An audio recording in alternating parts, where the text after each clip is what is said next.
भारत की सबसे बड़ी ताकत उसके संसाधन भी है। वो संसाधन जो समय समय पर भारत को नई दिशा देते हैं, नई पहचान देते हैं। और आज जम्मू कश्मीर उसी नई पहचान के दौर से गुजर रहा। जम्मू कश्मीर का नाम सुनते ही हमारे दिमाग में आता है आर्टिकल 370, पाकिस्तान का प्रॉक्सी वार, उग्रवाद, बिगड़ता माहौल। लेकिन अब उसी जम्मू कश्मीर की कहानी बदल चुकी है। जिस जमीन को दशकों तक संघर्ष और राजनीति ने घेरा था, आज उसी जमीन के नीचे छिपा है भारत का एक नया खजाना। और यही कारण है कि आज हम आपके लिए लेकर आए हैं एक ऐसी रिपोर्ट जो जम्मू कश्मीर के भविष्य की तस्वीर बदल सकती है। जी हां, जीएसआई यानी जियोलॉजिकल सर्वे ऑफ इंडिया ने अपने ताजा सर्वे में अनुमान लगाया है कि जम्मू कश्मीर के अंदर लगभग 1 बिलियन टन यानी कि 1 अरब टन लाइम स्टोन रिजर्व मौजूद हो सकते हैं। इस खबर की पुष्टि एक सीनियर सेंट्रल गवर्नमेंट ऑफिशियल ने की है। यह सिर्फ एक संख्या नहीं, यह भारत की अर्थव्यवस्था के लिए एक बड़ा गेम चेंजर साबित हो सकती है। अब सवाल यह है कि लाइमस्टोन इतना महत्वपूर्ण क्यों होता है।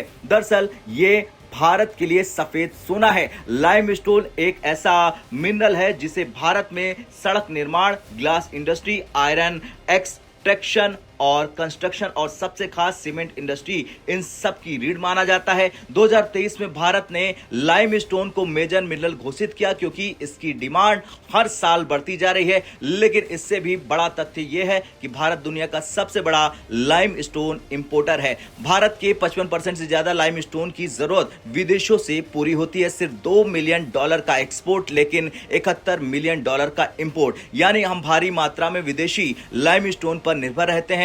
पर अब जम्मू कश्मीर की धरती में छिपा यह खजाना उस निर्भरता को खत्म कर सकता है। सिर्फ आंकड़ा घोषित नहीं हुआ, बल्कि असल काम भी शुरू कर दिया गया। 23 नवंबर की ऑफिशियल रिपोर्ट के मुताबिक अनंतनाग, राजौरी और पुंछ के लाइमस्टोन ब्लॉक्स की पहली नीलामी शुरू हो गई है। मतलब सरकार इस अवसर पर सिर्फ न्यूज हेडलाइन नहीं बनाना चाहती, वो इसे पूरी तरह से एक्सप्लॉइट करने के मूड में है। यूनियन मिनिस्टर ऑफ माइंस के एडिशनल सेक्रेटरी संजय लोहिया के अनुसार लाइमस्टोन के अलावा कई और मिनरल्स भी जम्मू कश्मीर में पाए गए हैं, जिनमें शामिल है कॉपर, आयरन, कोल्ड, गोल्ड और टाइटेनियम, और सबसे महत्वपूर्ण क्रिटिकल मिनरल्स। यानी आने वाले समय में जम्मू कश्मीर भारत का मिनरल पावर हाउस बन सकता है। याद रखें कि 2023 में लद्दाख और जम्मू कश्मीर में 6 मिलियन टन लिथियम भी मिला था। लिथियम जो इलेक्ट्रिक व्हीकल और बैटरी का सबसे महत्वपूर्ण मिनरल है। यही वजह है कि चीन लगातार इन इलाकों में अपना इन्फ्लुएंस बढ़ाने की कोशिश करता रहा है। वैसे कभी कश्मीर कहा जाता था हार्टलैंड ऑफ रेडिकलाइजेशन, लेकिन अब धीरे धीरे तस्वीरें बदल रही हैं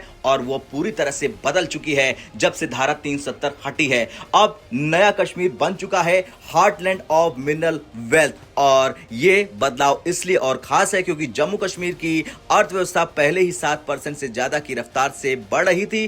टूरिज्म रिकॉर्ड तोड़ रहा था और फिर पहलगाम अटैक ने टूरिज्म को भारी झटका दिया। होटल खाली, शिकारे खाली और पूरी अर्थव्यवस्था संकट में। ऐसे में मिनरल सेक्टर का उभार जम्मू कश्मीर के लिए नई उम्मीद बनकर सामने आया है। 17 नवंबर को पास किए गए 7,700 प्लस करोड़ रुपए के इलेक्ट्रॉनिक कंपोनेंट मैन्युफैक्चरिंग प्रपोजल में पहली बार जम्मू कश्मीर को शामिल किया गया। इसका उद्देश्य जम्मू कश्मीर को manufacturing plus mineral plus tourism तीनों सेक्टर में एक साथ खड़ा करना है। लेकिन क्या इस खजाने का इस्तेमाल आसान है? जवाब है नहीं। जीएसआई ने साफ कहा है कि लाइमस्टोन और बाकी मिनरल्स मिल गए, लेकिन उन्हें निकालना आर्थिक रूप से कितना फायदेमंद होगा, ये अभी सबसे बड़ा सवाल है। क्योंकि पहाड़ी इलाका है, सुरक्षा चुनौतियां हैं, मौसम की कठिनाइयां हैं और इंफ्रास्ट्रक्चर की कमी है। ये सब मिलकर खनन कार्य को मुश्किल बनाते हैं। खैर, जम्मू कश्मीर अब सिर्फ राजनीति की जमीन नहीं है, ये अब मिनरल उद्योग और बड़े प्रोजेक्ट का नया हब बन चुका है। 1 अरब ton limestone, 6 million ton lithium, copper, coal, iron, gold, मतलब भारत का नया मिनरल